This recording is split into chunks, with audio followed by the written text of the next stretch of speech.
Paano, magtalakay na tayo kasi para makarami tayo ng ano rito, ng ating sosoplakin kay Kulaong.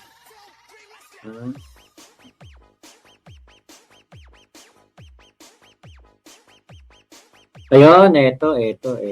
Umpisa na natin dito.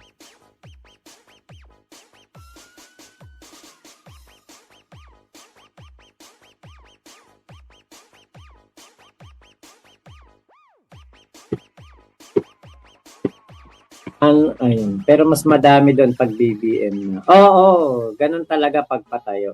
Ayun. So, eto play na natin to. Panindigan niya, hindi ako makikipag-areglo. Kahit na maghalo ang balat sa tinalupan, maggera man hayop sa gubat, hindi ako makikipag-areglo. Never. Yung mga pinagsasasabi nila, guni-guni lang nila yun. At tulad na sinabi ko, marami pa akong ikakaso kay Makabaho. Hindi ko nga dinama yung asawa niya dahil may-ari lang naman na sasakyan yun. Pero since yung asawa niya, kuno, ay nag-file din ng demanda, pinag-file pa ng demanda pati yung kanyang biyanan, ay di yung may-ari nung sasakyan, kung kanino nakapangalan, idadamay ko na rin. At this time, kung saan ako nandoon ngayon, with my contract sa bagong condominium ko, dito ako magpapile. Para may laban-laban tayo. Yes. Lahat naman ng kaso, pag na-dismiss, pwede mo lang i-refile ng i-refile. Yes. Pag nagsimula ang hearing namin, attend at attend siya. Yes. Ganun din naman ako, attend din naman ako. So, wag muna natin yung pag-usapan natin. At pag-usapan muna natin ngayon itong grupo ni FG. Diba? Sabi nga, may kasabihan, tell me who your friends are and I'll tell you who you are. So, once you're a friend of a budol-budol and a con, then you are also a budol-budol and a con. Hindi nyo ba nakikita, parehas sila ng karakter? Ayaw magpakita ng mukha. Di ba? Panindigan niya, hindi ako makikipag-areglo. Ayun. So, ito daw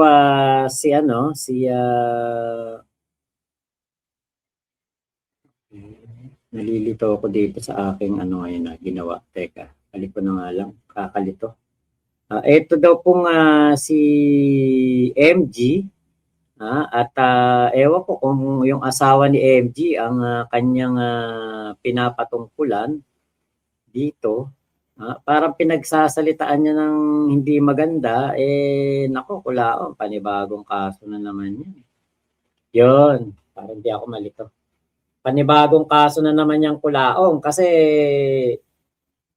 binibintangan niya na naman ng kung ano-ano itong si MG, pati yung asawa. Kung hindi magpakita ng mukha si Sabi, ewan ko, wala naman ako nakikitang mali doon, 'di ba? Buti sana kung si Sabi nung nakilala natin nanloloko ng bubudol ng OFW, hindi naman, 'di ba? 'Di ba? Wala naman ako nakitang nakitang pambubudol ni Sabi. Simula nung nakilala ko lang siya nung siya ay dumating na sa Kulaong Nation, hindi ko naman siya nakitang nambubudol o merong mga niloloko, may mga ini-scam, merong mga ano tawag dito, yung hinihinga ng pera. Di ba? Wala naman ako nakitang ganon. Ngayon, natural, magkakaso itong nanay ni MG kay Kulaong dahil pinagbintangan na, alam nyo na kung ano yung mga pinagsasabi ni Kulaong kasi hindi natin naman pwedeng sabihin dito yung word na yun eh. Parang ang binibintang ni Kulaong sa nanay ni Makagago is nagbebenta ng tilapia. Parang gano'n alam nyo na yon. Parang binebenta nung nanay ni Makagago yung tilapia niya. Yun ang pakiwari ni Kulaong. Yun ang mura ni Kulaong sa nanay ni MG. So, syempre, dinamay mo yung pamilya, dinamay mo yung asawa, nananahimik yung asawa, di ba? Talagang kakasuhan ka. Wala naman, hindi naman binanata ni Kulaong yung asawa mo dahil wala ka namang asawa. Hindi naman binanata ni MG yung biyanan mo dahil wala ka namang biyanan. Hindi naman binanata ni MG nanay mo dahil wala ka namang nanay. Hindi ka nga kinakalinga ng nanay mo eh. Kahit ako, hindi ko dinadamay dito si Nanang Remy kasi nga, yun mga nananahimik. Nababanggit paminsan-minsan, pero hindi natin sinasabihan na nagbebenta ng ganito, nagbebenta ng ganyan. Kasi ang pinalabas ni Kulaong sa SOCMED, ang nanay ni MG ay isang maruming babae. Syempre, alangan naman manahimik yung tao. Alangan namang hindi ka kasuhan. Alangan namang hindi ka bigyan ng leksyon sa ginagawa mong pagbibintang ng hindi maganda sa isang babae. May may kakayahan yun. Di kinasuhan ka. Diba? Ganun lang yun. Tapos yung sinasabi mo na ano ba yun? Na birds of the same feathers flock together ba? O yung sinasabi niyang yung conman. Para sa aking pagkakaalam, ayon dito sa post ni Food Genius, itong isang mong bodyguard na kinuha na nagngangalang Marcelino Sanchez, ayan, yung may bilog, ayan, na-involve sa isang illegal na sugal, yung Cara Cruz. Ayan, ayan, yan yun.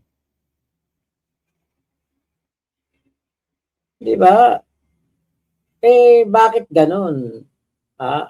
Ano na naman to sa'yo, Kulaong? Butas na naman to sa'yo. Kasi lahat pala ng, excuse me po, mga kinukuha mong tauhan, merong kaso. Ayun. Diba? Alam nyo, hanga ako kay Food Genius. Ang galing. Ang galing niya, no? Gugulat na lang tayo, bigla lang may ipopost eh. Kahapon, yung Jeffrey ba yun, yung anak ng may-ari ng Lugawan, na meron ng service of sentence warrant. Ngayon naman, etong si Longhair, nahuli po nung 2020 at nasangkot po sa illegal na sugal. Yung pala, di ba, etong grupo ni Kulaong ngayon, kung si MG ay merong legal team, si Kulaong merong illegal team. Kasi sangkot sa mga illegal na pulburon, illegal na sugal. Si si Casper ay nasangkot sa sa isang kaso sa mga kababaihan. Tapos etong si Joshua o yung si Owa, TEP. Magnanakaw naman. Yung pinagpanggap nilang OG Sacred. Actually, yung kapatid ni Kulaong, yung si Junior, Gilbert Mangusin Junior, nasangkot naman sa usapin ng teacher yun eh. Nasangkot naman sa usapin ng ng mga illegal na gamit sa pangingisda. Diba? Kaya po yung illegal team ni Kulaong talaga po palang illegal team. Kala ko nga lang, kumbaga parang nabanggit lang kasi legal team kay MG, illegal team sa kanya. Parang alam mo yun, parang napag-usapan lang, parang napagkumpara lang. Pero yung palang kay Kulaong talagang illegal team. Kasi nga po, illegal team ang mga kasama niya. Diba? Dito ka rin mapapaisip, putya, ang galing ni Food Genius. paano niya na kukuha yung mga ganitong information? Ang galing ng researcher, tama. 'Di ba, Kuya Gary at Big Mama, shout out. Ang galing po ng researcher ni Food Genius. Biruin mo, malaman niya yung kahit na ganitong mga simple lang na na mugshot, nakukuha niya. Kaya syempre, manggagalaitin na naman dyan si Kulaong. At huwag kang mag-alala, Kulaong, dun sa mga pagpapatawad. Kasi sinabi naman ni ni MG na wala siyang hihingin na kapatawaran sa'yo. Baka ikaw ang lumuhod sa kanya. Actually nga po, ako, sabi ko nga sa inyo, ako na yung mga kasiyahan na pinapakita ni Kulaong, lahat yan hilaw. Yung mga pinapakita ni Kulaong na pagsasaya niya, mga halakhak niya, mga tawa niya, hilaw na hilaw po yan. Alam niyo kung bakit? Paano ka makakatawa ng maluwalhati? Paano ka makakahalakhak ng napakasaya? Gayong araw-araw nagigising ka ay nanganganib ka na makonvict sa kasong human trafficking. Sa totoo lang, kumuha si Kulaong ng batong ipupukpok sa ulo niya dahil sa paglaban niya dito kay Makagago. Kasi, 'di ba, kung hindi niya kinalaban si Makagago at nanahimik na lang siya, hindi na siya bumalik sa SOCMED at hindi siya nanloloko ng mga Pilipino at nagpapanggap na Marcos, wala sana siyang problema. 'Di ba? Baka nga hindi siya ngayon ay tinatrabaho ng iba't ibang mga personalidad dahil sa kanyang mga paghamon. 'Di ba? Kaya lang, nagyabang na nagyabang. Paglabas ng kulungan, akala mo kung sino namang napakamakapangyarihan, wala namang maipakitang kayamanan at wala namang maipakitang siya'y tunay na Marcos. 'Di ba? Yan ang nangyari tuloy. 'Di ba? Araw-araw po yan, nanganganib yan na makonvict sa kasong human trafficking. Aba, matagal po ang parusa sa human trafficking. Habang buhay na pagkakabilanggo yan. Kaya talagang totoo yung sinabi ni Kulaong. He is enjoying his life. Kaya lang, habang nag-e-enjoy siya sa life, nag-e-enjoy siya sa labas ng kulungan, dinadagdagan niya ang problema niya. At yung problema na yun ay ang mga dagdag kaso na natatanggap niya mula dito, katulad niyan kay MG, sa pamilya ni MG, at sa iba pa pong mga personalidad na kanya pong dinadrag sa katarantaduhan na ito. Dagdag pa natin. Dagdag pa natin to. Si Dong Batalan. Nasa kanya lahat ng ebidensya ng mga perang hiniram sa akin ng mag-asawa. Ni Lisa at saka ni Bongbong. Si Dong Batalan. Nasa kanya lahat ng ebidensya ng mga perang hiniram sa akin ng mag-asawa.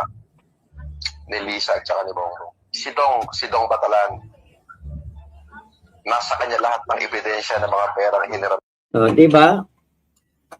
Dagdag pa yan, yung mga ebidensya daw na kay Dong Batalan na etong si First Lady at si PBBM ay nanghiram daw sa kanya ng pera. Actually, ako nag-record nitong video na ito buti nga at merong nag-re-upload. Diba? Eto pa. Kapag ito pong mga ganitong video, actually yung isang mahabang video ng tawagan namin na nasa USB ko, dinala ko na yan sa isang nakakausap natin doon sa Malacanang. Sana nga po talaga ay mapansin na ito at mabigyan pansin ng ating First Lady at ng ating Pangulong Bongbong Marcos sa kabila na ng kanilang pagiging busy sa lahat ng kanilang mga ginagawa ngayon, sa kabila na ang ating Pangulo po ay walang panahon sa mga ganitong bagay, pero di ba? Nakakahiya kasi na nabubuwisit ako kapag sinasabi nitong si Kulaong na nangutang sa kanya si First Lady at si PBBM. Kaya nga po ako, di ba, ilang beses ko naman nabanggit sa inyo, yan ang isa sa mga dahilan kung bakit po ako nagbalik Kulaong Nation. Kasi gusto ko pong masoplak itong si Kulaong sa ginagawa niyang pangtatarantado sa first couple, sa first family. Meron pa nga yung video, sinabihan niya yun daw bunso na anak ni PBBM. Napakalakas daw manigarilyo, napakalakas daw mag-inom. Pero si Bini, si Vincent, napakabata pa po nun. 4 years ago niya sinabi yan o 5 years ago sinabi niya sa amin sa tawagan. Hindi naman niya kilala yung mga taong yun kasi hindi naman nga siya Marcos. Si Sandro daw, mga barumbado daw. Sus Mariosep. Hindi man lang natin nakitaan ng ganyan ng mga Marcos, ng mga ganyan. Hindi man lang natin na na nasangkot sa kahit anong kaguluhan yung mga Marcos mga anak ni PBBM. Kaya po sana nga talaga bukod sa mga kaso ni MG at mga kaso ng pamilya ni MG, madagdagan pa itong problema ni Kulaong ng mga marami pang kaso. Actually, mamaya meron pa tayong ipe-play na video. Meron pa po tayong marami tong re-reaction na natin na video, pati yung sa upload pa ni pangalan nito, upload pa ni MG. Rin po natin. Ipe-play din po natin dito.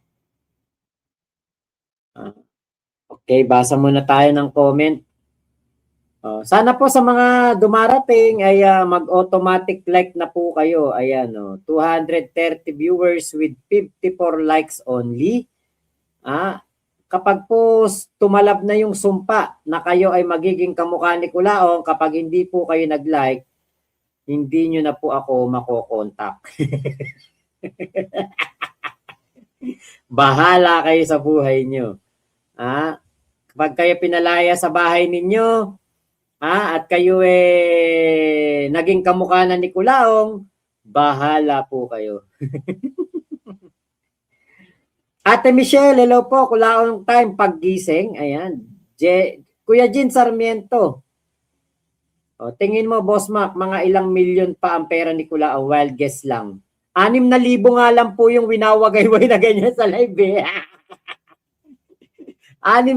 na lang, hindi na po milyon.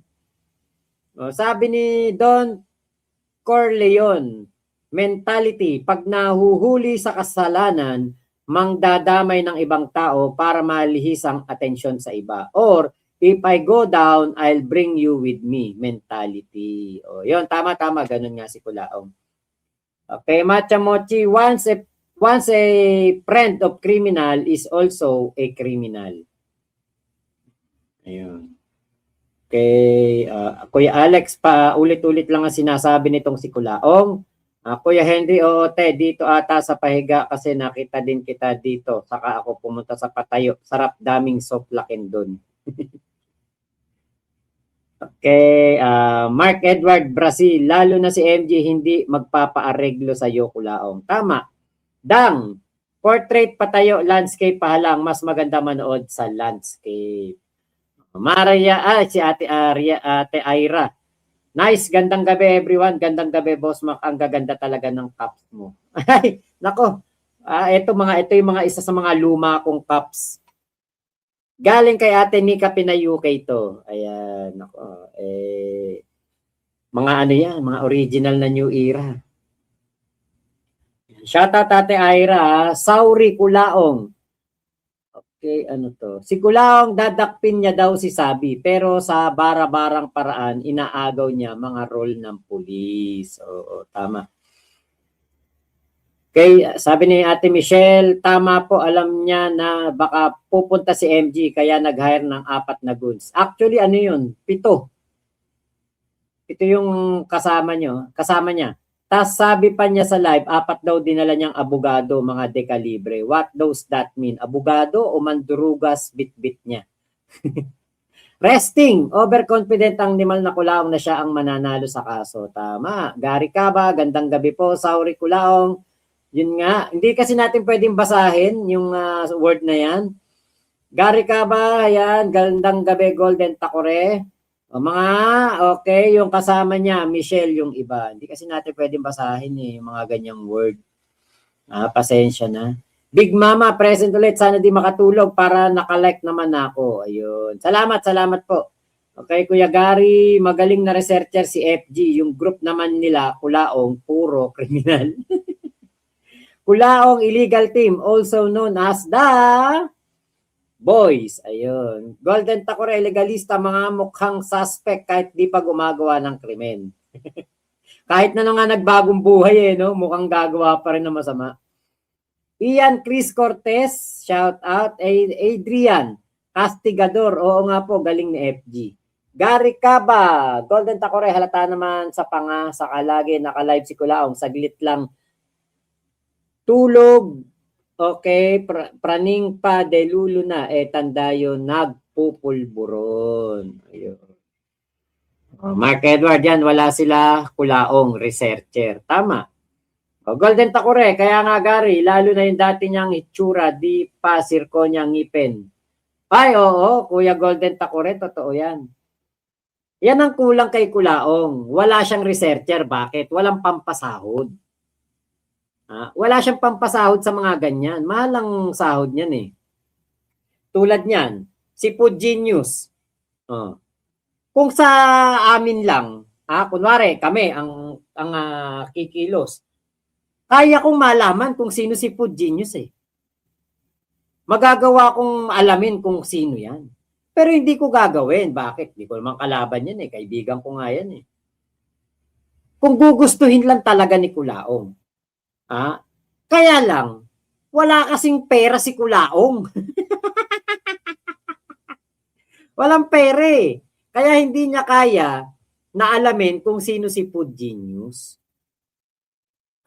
Yun po yun. Hindi niya kaya. Wala siyang pambayad para malaman kung sino si Food Genius. Pero kung siya may pambayad, matagal niya nang alam yan. Madali lang po yan. Walang pera eh. Kaya, hanggang ngaw-ngaw lang si Kulaong. Actually, yun nga kay pangalan nito, yung kay Sabi Lawyer, yung nalaman niya kung sino si Sabi Lawyer, si Susan Yance. Natsambahan niya lang yun eh. And still, wala ding kwenta. Kahit naman nalaman niya kung sino si Sabi Lawyer, kung ano katauhan ni Sabi Lawyer, walang dating. Tuloy pa rin naman yung mga kaso niya. Kaya nga sabi ko sa inyo, hilaw ang kanyang pagsasaya. Biruin mo, babayad ka ng researcher, pagpalagay mo na lang. 30,000 o 40,000 sa buwan, researcher mo yan. Saan kukuha si Kulaong ng ganyang kalaking halaga? Wala na nga pera. Kung saan na nga nagpupunta para magkapera, para makaburaot. Diba? Kaya wala. Walang pambayad sa researcher. Kaya po, yung mga ganyang simple lang na mga katulad niyan, ako nga banat siya ng banat. Taga-Kidapawan daw ako. Nakapunta ako doon sa Kidapawan, pero hindi ako doon tumira. Malayong-malayo yung Kidapawan. Ako nga sinasabi ko na nga kung nasan ako, hindi pa rin niya alam eh. O bakit? Malawak kasi itong lugar. Malawak ang Cavite. Kaya hindi niya malalaman kung saan ako dito sa Cavite. Diba? Kaya, naku. Walang latoy-latoy ang laban ni Kulaong kay MG. Bakit? Dehado siya. Kulang siya sa makinarya. Kulang siya sa pera. Kulang siya sa tauhan. Oh. Ano mapapanalo niya kay MG? 'Di ba? Si MG kargado. Maraming abogado. Totoong may abogado. May legal team na tinatawag. Si Culaong walang legal team. Oh. 'Di ba? May pera. Suportado ng pamilya. Yan ang wala si Culaong. Yan ang pinakamalakas na suporta, pamilya. At respetado at kinikilala dito sa vlogging community. Kaya, di ba, nakita nyo naman si Marcos Lacanilao na interview. Nagmukhang tukmol si Culaong. Nakakarating ng NBI. Di ba? Kaya wala. Naku, si Culaong, puro yabang na lang yan. Puro yabang na lang. Golden Takore, kaya nga Gary, lalo na yung dati niyang hitsura, di pa sirko niyang ngipin. Palong-palo. Kuya Gary ka, bahula ko kay FG Boss Mac, madami siyang koneksyon. Ganon mga legit mayaman eh. Di ba? Kuya Golden Takore, ako, opinion ko lang to ha. Malamang itong si FG ay kaanak ng nabiktima ni Culaong. Siguro matindi ang kasalanan ni Culaong kay Food Genius, kaya di siya tumitigil buhat pa noong 2020. Actually, 2017 yata siya nagsimula kay Culaong. Okay, Kuya Gary, Golden Takore, kita ko yan, mukhang kabayo. Nagpunta yan sa SM Baliwag. Ang baho, amoy upo, sigarilyo, kulog. Michelle, sabihin na naman to ni Culaong na di niya empleyado ang mga bodyguards niya. Si Casper na once makalkal lahat ni FG, baho ng mga tao niya, old trashy song ni Culaong. Kuya Golden Takore, parang gusto niya talagang padapain si Culaong hanggang sa madikdik sa lupa. Tama. Elma Rama Meliton, hello po. Okay, Golden Takore, same tayo idea. Baka isa sa kamag-anak niya na biktima. Tama, Gary ka ba? Okay, Golden Takore, di ba Gary, ganun sumasagi sa isip ko. Archie Barizo from Abu Dhabi, shoutout 6 sa is, kulang gabi pag walang Culaong time. Shoutout po kay Engeng, Amihan, Kiyo, Hana. Okay, Kuya Gary, sakto din nasa ibang bansa si FG, bro, Golden Takore. Doon pa lang medyo malaki na hula natin. Malaki na porsyento hula natin. Adrian Castigador, Sir Mac, pag nakulong si Culaong, dadalawin niyo sa kulungan si Culaong, pwede bang i-vlog o i-live? Hindi po. Pwedeng dumalaw pero hindi ka pwedeng mag-video na kasi. Meron na pong ganung bagong parang rules ang BJMP o ang mga police station. Bawal mo nang kuhanan ang mga preso. Dapat i-blur mo. Ayan. Kaya hindi natin maila-live kasi wala namang blur sa sa YouTube live eh. Okay, Ate Shirley Samonte, hello po. Kuya Gerardo Ramirez, tuwan-tuwa. Okay, Gary Caba, ako pang 55 like. Nestinix, Pasis, sarap suntukin bunganga ni Culaong. Dinky de la Cruz, nag-like na ako, mahirap na masumpa. O yun, salamat. Auto-like ako, Boss Mac, mahirap na. O nga, Ate Maria Aira, baka hindi ka makilala ni Jadera. Halos wala na nga daw makain sa bahay, sabi ni Ian. Tama, Golden Takore. Kaya pala sa labas kumakain kasi libre. Pauline, pang 56 like na po ako. Thank you po. Okay, Ate Shirley, nakapag-like na. Thank you. Aquino Lorraine, good evening. Riza Franco, sabay kayo ni Coach Jarrett. Iba naman kasi vlog nun ni Coach Jarrett. Okay, politika yun, gantong oras. Gary Caba, wala na milyon pera si Culaong, nang buburaot na nga lang sa OFW, matanda. Nangungutang na lang kay Tekla 800k. Sabi comment kay Kuya Nasukir sa live. Paula A. Chasedri, may private investigator si FG. Hendrix Alvarez, pa-shoutout po. Sa alaga ko si Bailey from Pandacan, Manila. Kuya Henry, feeling niya tagawaran section ang peg eh. Queen Bert Bongo, boss, wanted din nata yung isa na bodyguard ni Culaong. Yun nga, yung long hair. Queen Bert Bongo, ayun, shoutout sa'yo. Big Mama, ba't ganun Sir Mac? Pag nakasama na ni Culaong, nagiging magkamukha na sila. Wala na itulak kabigin, puro patadyak eh.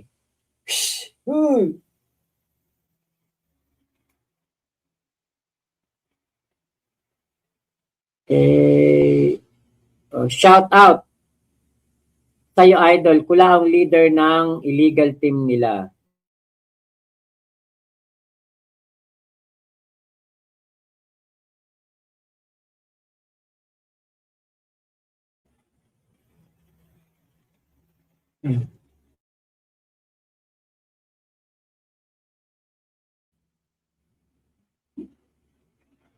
Okay, Man Marce, shout out Boss Mac watching now from Gentry, Cavite habang magbibilang ng trilyones. Wow, ang yaman. Ate Ira, sa sobrang galing ni FG, naghihinala na tuloy ako kay Manang Casper. Saka alam niya si Kulaong nando sa Baguio. Sabi, aba, tignan mo pag may nagbibideo sa akin sa wine nyo. Sabi ganun. Tapos, ganun yung mata.